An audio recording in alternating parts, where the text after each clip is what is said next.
नमस्ते दोस्तों, बबी स्टोरी में आपका स्वागत है। यहाँ आपको मिलेंगी हर तरह की कहानियां, दोस्ती, प्यार, जिंदगी के रंग और उनके बीच की कहानियां। मैं हूं पवित्र और इस चैनल पर हम मिलकर नए आइडिया एक्सप्लोर करेंगे, कुछ सीखेंगे और कुछ दिलचस्प कहानियां बनाएंगे। अगर आपको कहानियां पसंद आती हैं तो हमारे चैनल को सब्सक्राइब करना न भूलें। चलिए शुरू करते हैं कहानियां। राहुल और कबीर बचपन के दोस्त थे।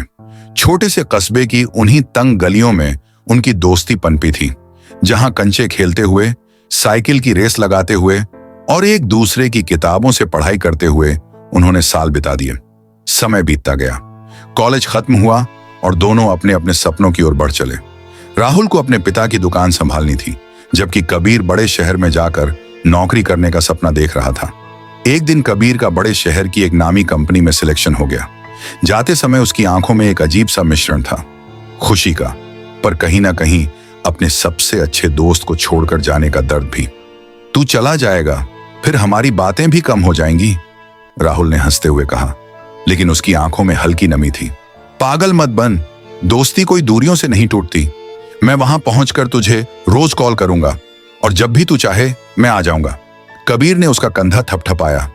शुरुआत में दोनों रोज बातें करते, वीडियो कॉल्स पर मस्ती करते, लेकिन जैसे जैसे कबीर की जिंदगी व्यस्त होती गई, राहुल के फोन कम आने लगे। दोस्ती की डोर थोड़ी ढीली पड़ने लगी थी। एक दिन राहुल के पिता की तबीयत अचानक बिगड़ गई। वह घबराया हुआ कबीर को कॉल करने लगा, लेकिन उसका नंबर लगातार बिजी आ रहा था।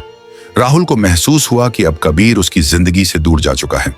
पर उसी रात दरवाजे पर दस्तक हुई। दरवाजा खोलते ही राहुल हैरान रह गया। सामने कबीर खड़ा था, थका हारा पर मुस्कुराता हुआ। मुझे लगा तुझे मेरी जरूरत होगी, कबीर ने कहा। राहुल की आंखों में आंसू थे। मैं सोच रहा था कि तू बदल गया है।